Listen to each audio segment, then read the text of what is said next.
what's up, guys? So, welcome to reviewing things. This is something that me and Fids and Swole have been trying to get done, but as you can see, the scheduling has been an issue with everybody.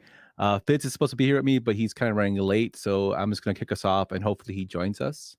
So this whole thing came together basically with us talking about Stranger Things. The big craze has gone on about it. Basically, talking about how it's a great show. I never watched Stranger Things. I actually got into it this year, so never was really interested into it. Fitz knows I'm a huge Stephen King guy, and he was like pushing me towards it, telling me, "You got to watch it. You got to watch it." So I finally sat down, watched the first episode. Was texting back with Fitz, Swole, and Pete, and Fitz is like, "You should do like a review of it."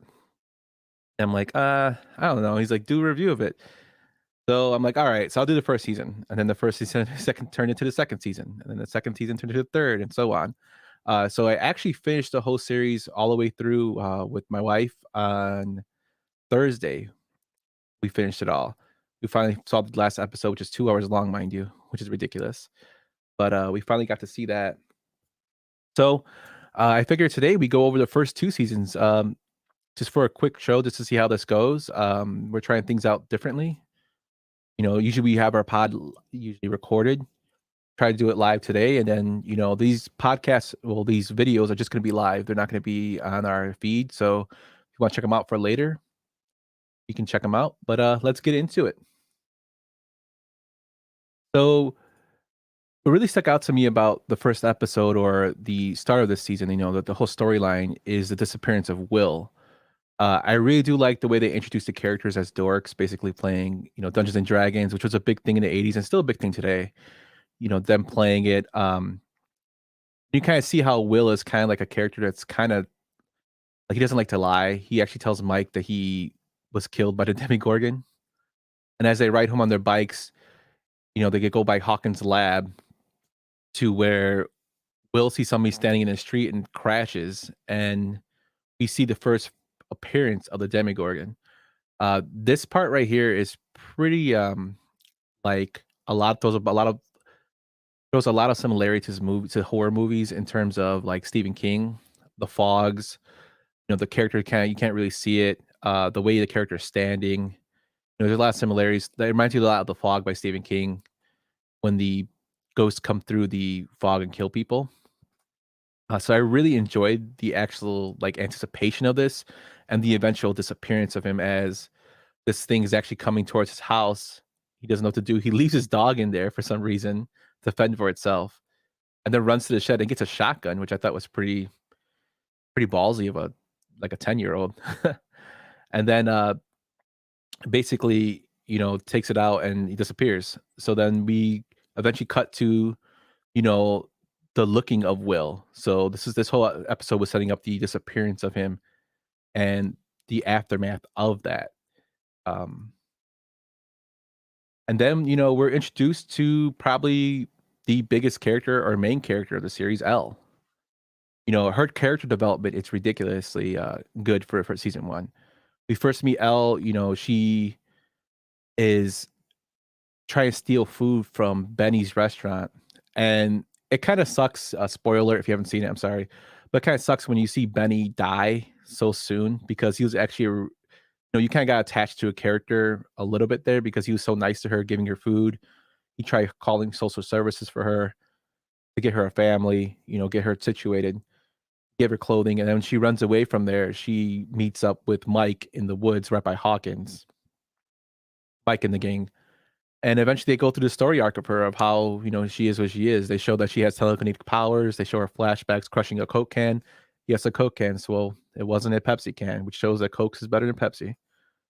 And then they show her, the traumatic thing she's gone through with Dr. Brunner. So from when she killed two, guards in the psych ward to where, the abuse she took. To when she went into the dark place where she would go and find people telekinetically and discover where they were, and that's where she first saw the Demigorgon hunched over eating something, and she touched it, and it basically, opened up the pathway to that. So her character development's really good. She says, I think in this season, she says 46 lines, if I'm not mistaken, throughout the whole season, so her dialogue is very limited.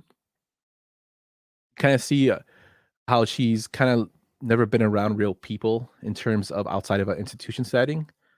She's building up, that, relationships with everybody and just seeing how what normal is. She loves Eggos, which I thought was a nice little throwback there. Also, in terms of the Coke can, Coke actually released, I think, only cherry Coke is good. Yes, swag. Um, Coke released, a whole line of things, older Coke cans in terms to go with the promotion for this when this became successful, which I thought was pretty cool.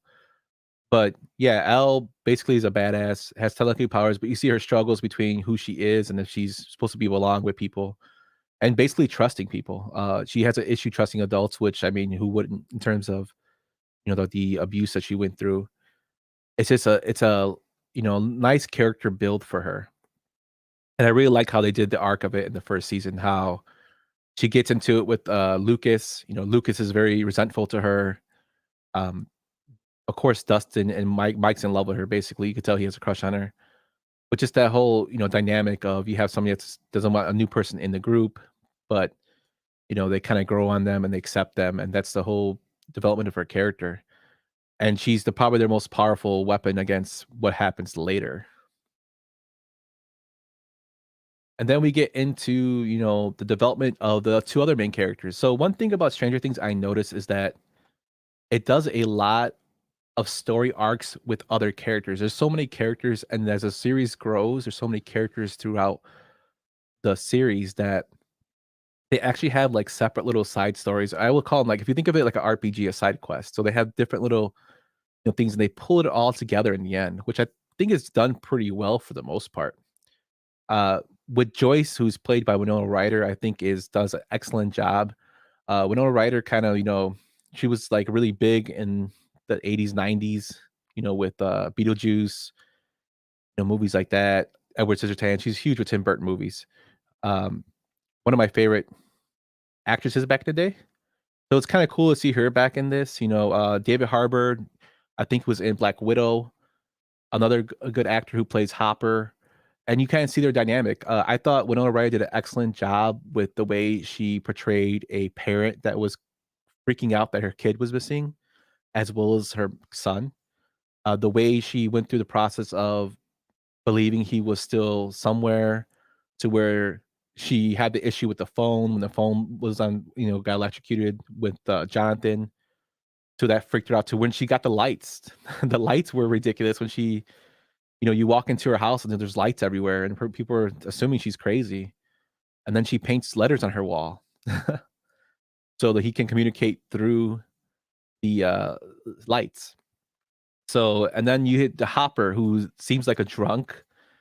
He seems like, he says a line in the series that says that, he thinks he's cursed, and we find out his development of his character, how he became who he was. He had a family, and his daughter unfortunately passed away from an illness, and his wife left him, and, it's also just, a tragic story for him, and Joyce kinda connecting that way that he lost somebody, and he is the sheriff of the town, and she's a mother that's freaking out losing her son. It's just a lot of trials and tribulations between the 2. It's a lot of good character development. There's a lot of, you know, bonding between the 2, and this carries on, I think, through other seasons, but, like, I think right here, they're just establishing it.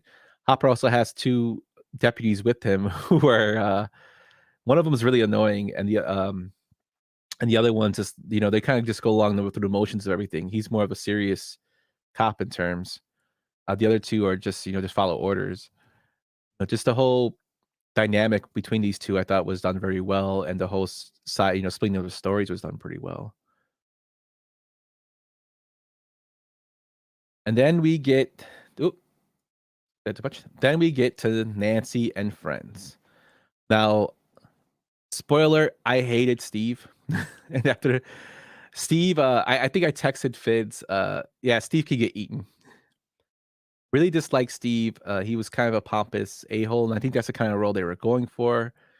And then you have Nancy, who is the pristine goody two shoes, who's in love with him.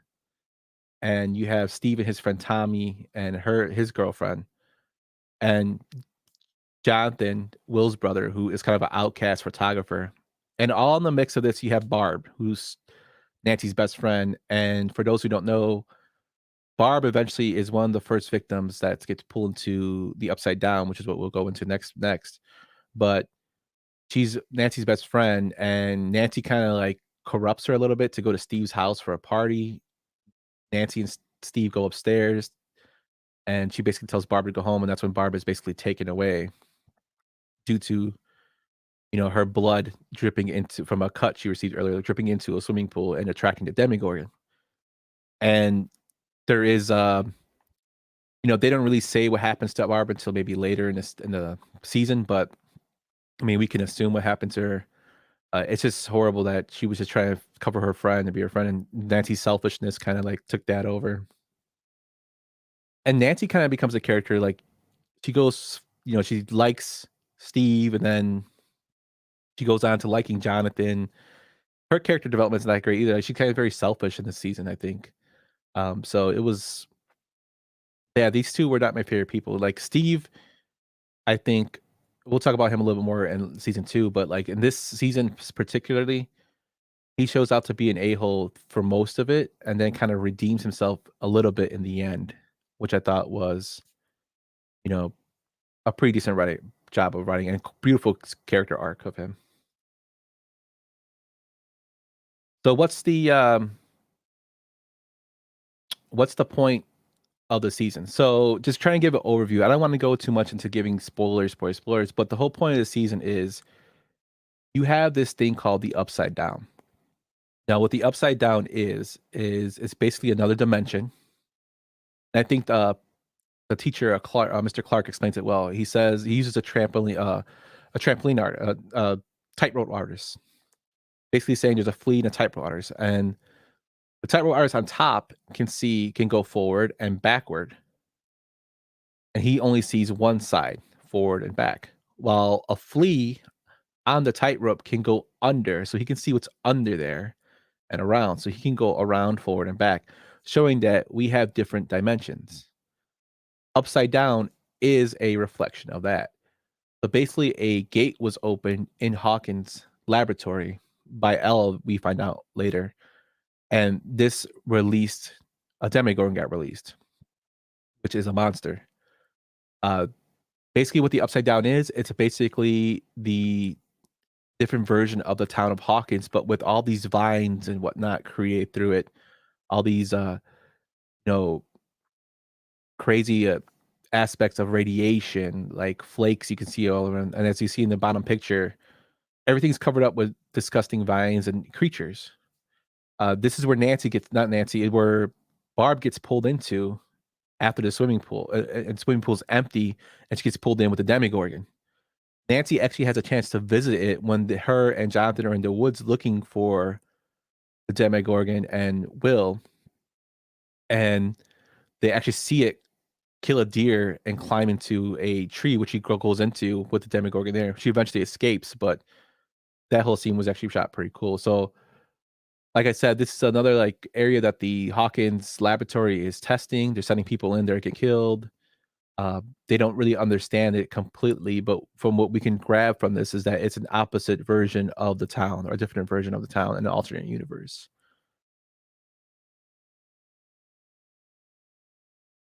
Oh, far ahead. This PowerPoint thing sucks. So wrapping it up. So season 1, basically, they find the Demogorgon comes. They find Will eventually after Joyce and Hopper go in.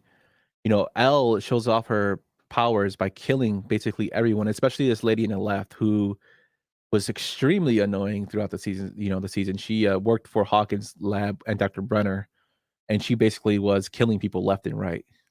You know, she killed Benny in the beginning. She's the one who shot him. She portrayed a social justice worker, and basically, was just a pain in the ass. And Elle basically went into their minds and bled out their eyes and killed them, which was pretty badass.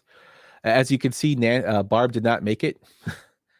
She was actually discovered when Elle went into the dark place to look for Will, and she saw Barb already passed away. And then they find Will basically with a vine down his throat. After, and this all climaxes into the Demogorgon getting killed in the school by Elle as she disappears.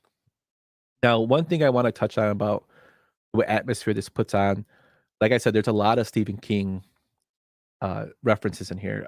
One of the ones I notice a lot is when they have the hunting party going out looking for Will. It reminded me a lot of Silver Bullet, the fog, the way there was the unknown, the things that they can only see certain things when they're looking for him. That aspect was really good. There's throwbacks to Poltergeist when Elle connects with somebody in the dark place and she transmits it through a radio. You hear like the faint voice of somebody. There's just so many little intricate details in here, and if I just discuss them all, this would be like a 3-hour thing. And I just wanted to give a brief overview of my experience with it. I really thought the way they destroyed the Demogorgon kind of made sense because Elle was the only one that could really take it out. But we are also led to believe too in the end that Dr. Brunner is dead because the Demogorgon attacks him. On top of that, we see that, like I said, Will had something down his throat. When they pull it out, it's alive. And then eventually the series ends, the season ends with Will throwing up something out of his stomach. And that's something that like I thought was kind of weird too. When he threw the thing out of his stomach, like, didn't they X-ray him or this is in the 80s, so I'm sure X-rays were around back then. Like, couldn't they? I know X-ray takes a picture of your bones, but couldn't they feel him or MRI? I'm not too sure if when the MRI was invented. But like, don't you see that in his track? In his body, like it was invented in 1977. So I don't know if Hawkins didn't have it because it was just a small town or what. But wouldn't you see like the things in his abdomen, like his digestive tract or something? Because he's throwing them up. Well, anyway, when he does that, he's kind of like floating in between the upside down and the real world. So we see that like he's still connected that way. And that's how the season ends, which I thought was a good way to end it because it keeps you in suspense for what's going to happen. And then we get to season 2. We got a whole bunch of new characters. We start off with meeting a child that was possibly with Elle, number 2. They show her doing something and basically getting away from the cops by having a bridge collapse that really didn't collapse. So basically, she can alter people's minds. So we have Murray Biddle, who basically is a conspiracy theorist.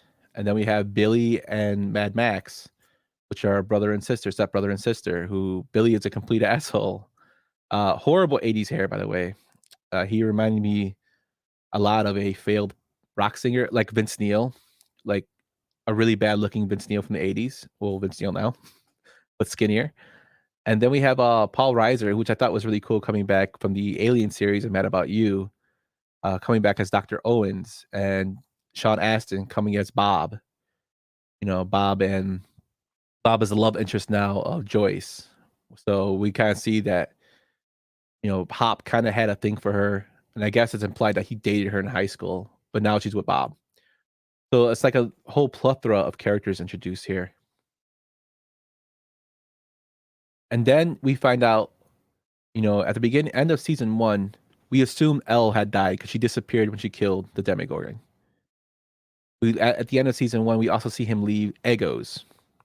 So we assume now that maybe something's going on where she's back. Well, season 2 kind of explains how she got back. After she killed the Demogorgon, she ended up in the Upside Down, and she escaped, which led to a hole in the school, which is crazy because that's where she, I guess, killed the Demogorgon.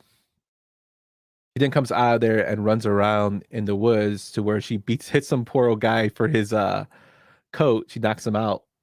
And then, she eventually gets discovered by Hop, who takes her in, and they kind of form a father-daughter relationship. But this is like more of a, like, it's not really, it's just as bad as probably the in a mental institution because she can't really do much. She can't leave the house. Like, they have rules, and, like, Hop is so busy with his job, he can't watch her all the time, and it's kinda like she's kinda can't be your normal kid, which she really wasn't having that lifestyle before, but she got a taste of it. And, he does his best. It's just you see the character development between the 2, that relationship, how Elle tries to be normal, and how Hop, who lost a daughter already, is, like, so scared he's gonna lose another one, how he's trying to build that relationship with her and, like, make up for his mistakes, but he becomes overbearing at times, a lot actually, and, that's eventually leads to Elle leaving the house, and then that goes into another thing. So, season 2, Imma be honest, was probably my least favorite, and the reason is, like, they had so many things Elle do so many things, it just didn't make like, it was like her going from one place to another, and it was just so many things, it just didn't flow correctly with me, I guess, but I can go into it in a little bit. So oh, so in season 2, the main antagonist is the Mind Flayer. Now, like I said before, Will was having he's going in and out of the Upside Down, like, just having when he showed it in the last season when he threw up the specimen out of his throat and basically going in and out, so he's trying to trap between worlds. So he has a connection with something there, and we find out his connections with a thing called the Mind Flayer, to where Will would go into a trance and he would stare at the Mind Flayer, and eventually the Mind Flayer actually takes over him due to him receiving horrible advice from Bob, Joyce's boyfriend, or Sean Astin's character, telling him, "You gotta stand there and fight, tell the thing to go away." Because, of course, Bob thinks he's having just nightmares, and as a child, that can push things away, stepping up to facing your fears. Will does that and eventually gets taken over by the Mind Flayer, and there's a connection going on between him. All while this is all going on, Hawkins, like, their crops are starting to die, and Hopper, who has a okay relationship with the Hawkins lab government due to him saying they wouldn't say anything about it. That's another ongoing story there, that they promised they wouldn't say anything about what happened before, and that's kinda like some, like, live their own lives, but they're watched constantly, and that's where Dr. Owens works for Hawkins. He goes and tells him about all these crops dying, and he tells them that they're trying to stop the spreading of this, upside down area as vines are spreading throughout the town, which they don't know yet, but it's spreading out of the gate. They're burning it every day. So we find out it's afraid of fire. It doesn't like fire. But like I said, a lot of crops in the town are burning down, are dying, like they're rotting out to where it's going everywhere. It's just widespread.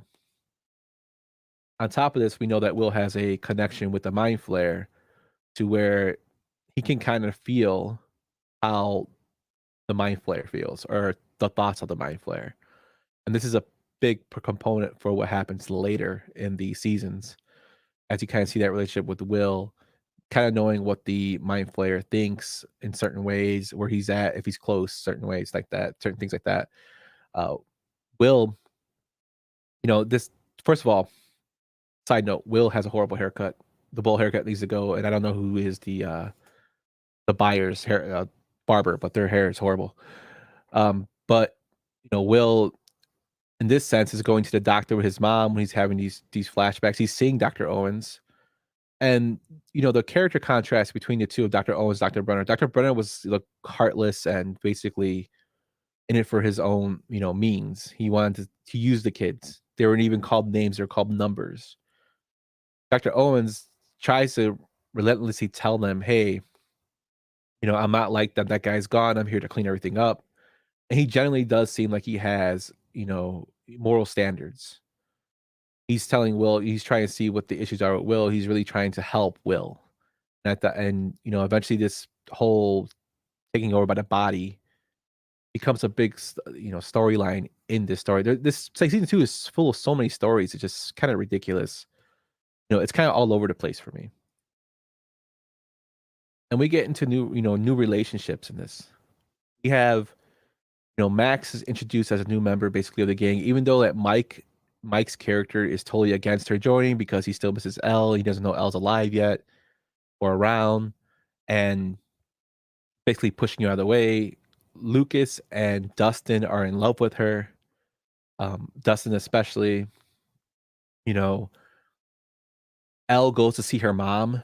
We found out in season one that the child was taken away from her mother, and it was Elle, to where her mom shows her everything Brunner did to her, and the hospital person that actually the person that works at the hospital that actually caused her to be the way she was, that she's kind of like basically lobotomized. They show that aspect. She meets up with number two. We find out who can control people's minds. Like Elle is going across country. It seems like this is her way. She's going from one place to another, and I didn't really like the aspect. I like the fact they introduced number two, but I didn't like the fact that Elle was traveling all over. It was weird to me. But when she meets up with number two, they find out that they're going around killing all the people that worked basically at the mental institution where they were, you know, held as a prison basically.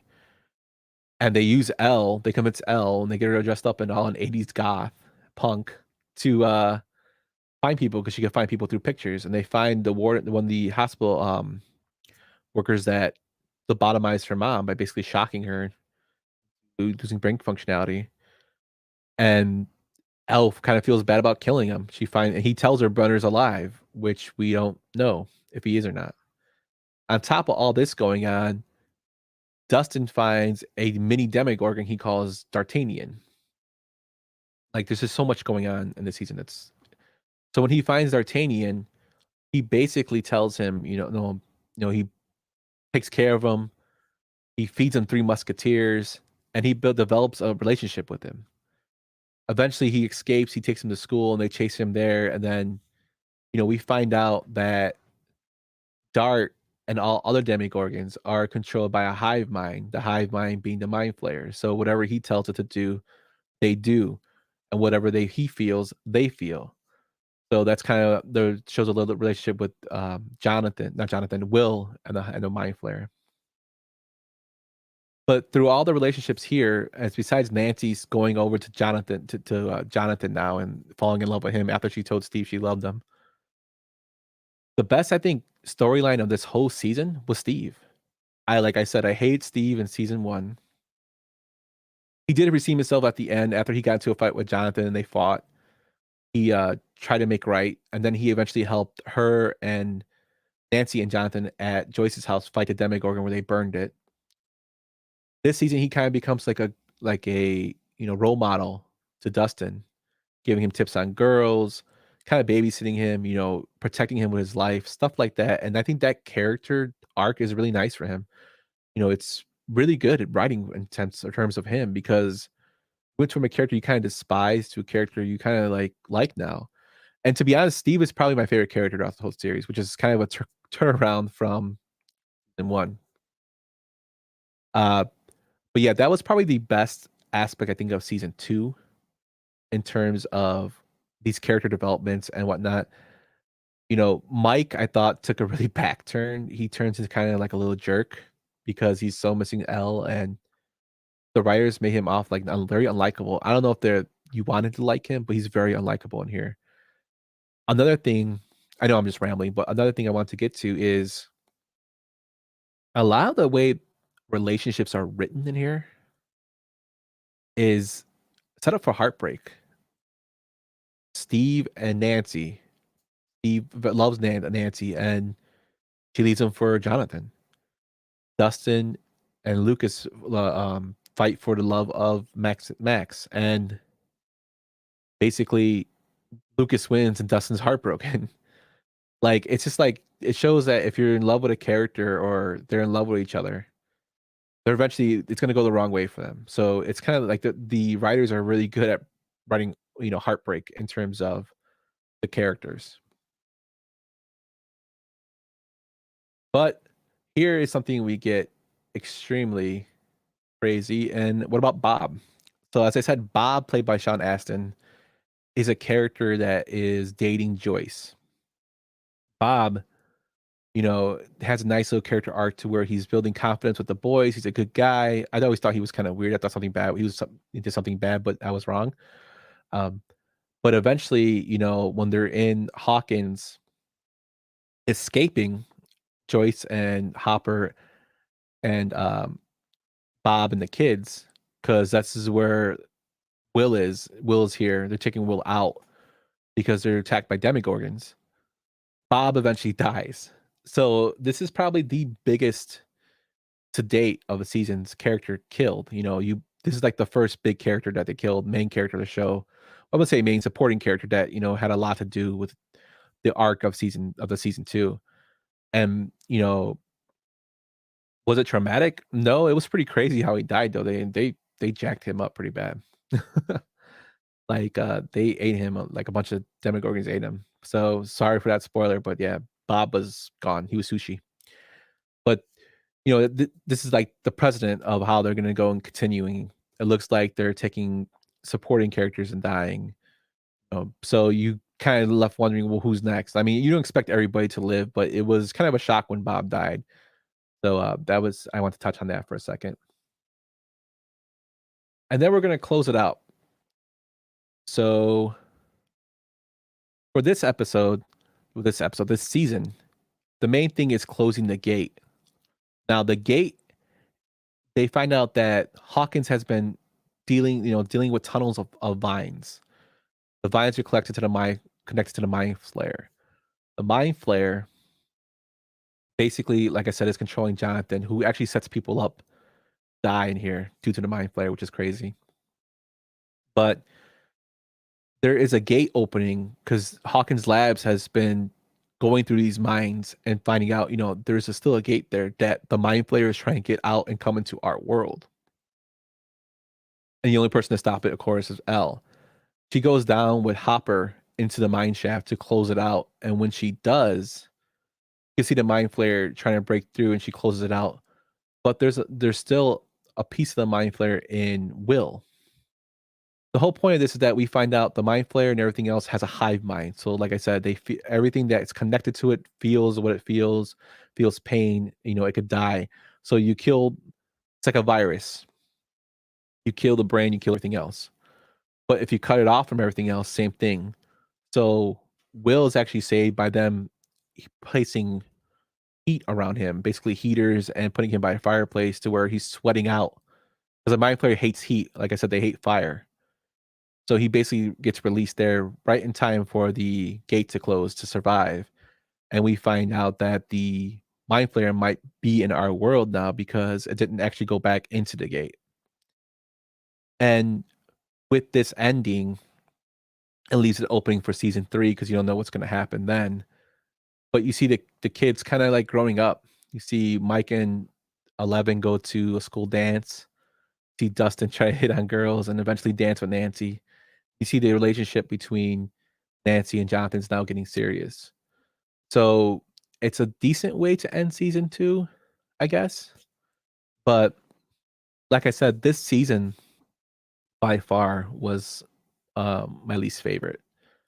I just think it was jumping around everywhere. I think, I do like the callbacks to, again, King is really, really a big, proponent in this series. A lot of little references to books, like when even in season 1, when Hop breaks into the morgue, see a guy reading Cujo. Like I love that aspect. Elle has a lot of similarities to Ripley and Aliens. And then you go get Paul Reiser to be in here. And Paul Reiser was an Aliens, the Alien is a sequel, Aliens. So just to have like little, throwbacks there. You have a reference to Michael Myers in here. Or Mad Max wears the mask, just like a lot of pop culture and a lot of like horror like references, even books that are written by authors like Stephen King are referenced in here, and like that nerds like me will find out. So I do like that aspect of the series so far, but this season by far was probably the weakest for me. So I've been rambling on for 30 minutes. I'm sorry. I know I went through a lot. It's a little better when I have a little banter with somebody. But let me know, guys, if you want me to continue doing things like this. Like, is this something new I want to try out? It's just kind of a flow to see what we can do. Uh, let me know if you guys like this season too. Next week I'll probably go into season 3, hopefully with my partner here, Kfidds. If Kfidds is here, we can go through a little more back and forth banter. because I think the series starts to really pick back up in season 3. Like season 1, it was great. This one was a letdown, and I can see if it could turned off a bunch of people. But season 3, I think, is where it starts to pick back up, introducing a new characters and new storyline. So next week we'll be doing season 3, and then eventually we'll finish out the thing with season 4. I don't know if we're gonna break up season 4 into 2 parts. We might just do the whole thing. That'll be a good one. But yeah, let us know if you like this thing. Like I said, something new. Check out thetaniaglove.com. Pete and Fids have done, their pod, the Tanya Glove. Me and Swole just released a new Yumper and Swole at the show, dealing with evil villains. Check out the last one. Thanks, Svag. Appreciate it. Pete and Pete and Fids have a lot of good things on their blogs. So do I. So does Swole. We release blogs on movies. We just did one on the Black Phone. And like I said, we just released a pod about movie villains. Also, check out our Yumper and Swole Twitter. There we actually have a Eventbrite going on for August 20th. It's when we're going to have a barbecue to support, Planned Parenthood of Illinois. All proceeds made during this are going to Planned Parenthood. So we are going to provide food, drink, a movie. It's going to be a barbecue. There'll be games. We'll have beer pong, bags. I think Swole wants to do horseshoes, but I don't know about horseshoes. But we'll have something there, to entertain. It's going to be a good time. A lot of good people will be there. I think we're halfway sold out, so tickets are limited. But if you can't make it, you can also make a donation. And like I said, everything goes towards Planned Parenthood. All you're paying for is your food and drink. And that's all going towards Planned Parenthood anyway, because we're donating that as part of the party. But with that, thanks guys for everything. Spag, appreciate you coming in here. Thanks guys for watching. Check us out next week, and we'll see you.